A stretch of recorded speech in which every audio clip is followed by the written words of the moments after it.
Pawan punch dialogues కు power పంచులు విసిరారు తెలంగాణ నేతలు. సినిమా స్టైల్లో కాకపోయినా పొలిటికల్ కౌంటర్ ఇచ్చారు. విశాఖ సభలో కాంగ్రెస్ పై నిప్పులు చెరిగిన పవన్ పై ఆ పార్టీ నేతలు ధీటుగా సమాధానమిచ్చారు. ఎన్నికల్లో నిలబడని పవన్ కి పార్టీ పెట్టాల్సిన అవసరమేంటని ప్రశ్నించారు కాంగ్రెస్ నేత పొన్నం ప్రభాకర్. నీతి నియమాల గురించి మాట్లాడే కళ్యాణ్ తాను తీసుకునే రెమ్యునరేషన్ బ్లాకా వైటా చెప్పాలని డిమాండ్ చేశారు.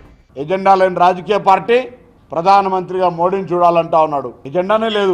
ఈయన ఇజం మొత్తం ప్రజల ఇజం కావాలంటా ఉన్నాడు. నేను అడుగుతా ఉన్నా, ఈరోజు ఓట్లు సీట్లు అధికారం కానప్పుడు రాజకీయ పార్టీ ఎందుకు పెట్టినావు అన్నాడు మాట అడుగుతా ఉన్నాం. పవన్ కళ్యాణ్ గారు ఇప్పటివరకు మీరు నటించిన సినిమాల్లో తీసుకున్న రెమ్యునేషన్ ఎంత? వైట్ మనీగా బ్లాక్ మనీగా? మోడీని ఆకాశానికి ఎత్తుతున్న పవన్ గతం మర్చిపోయారంటూ సెటైర్ వేశారు ఎంపీ విహెచ్. 2002లో పవన్ ఇచ్చిన స్టేట్మెంట్ ని విహెచ్ గుర్తు చేశారు. గుజరాత్ లో జరిగినటువంటి అల్లర్లు ఇప్పటిదానిక తన తప్పును ఒప్పుకోనటువంటి వ్యక్తి, ఇలాంటి వ్యక్తి ఒక సెకండ్ కూడా ముఖ్యమంత్రి ఉండదాలడని నరేంద్ర మోడీ ఆనాడు ఇచ్చినటువంటి స్టేట్మెంట్ లో ఇవాళ ఏం మార్పు వచ్చిందని నువ్వు ఆయనతో చేయగలుగుతున్నావా బాబు? గతంలో రిపీట్ చేసిన మాటనే ఇవాళ హనుమంతరావు రిపీట్ చేస్తున్నది తప్పితే నువ్వు అన్నావా లేదా? 2002లో స్టేట్మెంట్ తీసి చూడండి. ఇలాంటి వ్యక్తి ఒక సెకండ్ కూడా కొనసాగడని చెప్పినటువంటి వ్యక్తితో ఇవాళ చేయగలుగుతావే?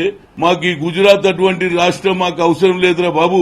పవన్ పై పంచ్ డైలాగ్ విసిరారు టీఆర్ఎస్ నేత హరీష్ రావు. ఆంధ్రప్రదేశ్ రాష్ట్రానికి చెందిన పవన్ కళ్యాణ్ గురించి మాట్లాడాల్సిన అవసరం లేదన్నారు. ఎన్నికల్లో టీఆర్ఎస్ పార్టీ దూసుకుపోతుందని ధీమా వ్యక్తం చేశారు. 56 మున్సిపల్ కార్పొరేషన్లు మున్సిపాలిటీల్లో దాదాపు 35 మున్సిపాలిటీలను పైగా టీఆర్ఎస్ గెలుచుకోబోతా ఉంది. పవన్ కళ్యాణ్ పక్క రాష్ట్రం నాయకుడు, ఆయనను మేము పెద్దగా పట్టించుకోవాల్సిన అవసరం లేదు. వాళ్ళ అన్నగారు పార్టీ పెట్టే సామాజిక తెలంగాణ తర్వాత ఏమైపోయిందో మనం చూసినాం. చిరంజీవికి ఏ గతి పట్టిందో పవన్ కళ్యాణ్ కూడా తెలంగాణలో అదే గతి పడుతుంది. ఆయన గురించి మేము పెద్దగా పట్టించుకోము. ఆయనకు మా రాష్ట్రంతో సంబంధం లేదు. మొత్తానికి పవన్ కళ్యాణ్ పై తమదైన స్టైల్లో పొలిటికల్ డైలాగ్స్ విసిరారు నేతలు.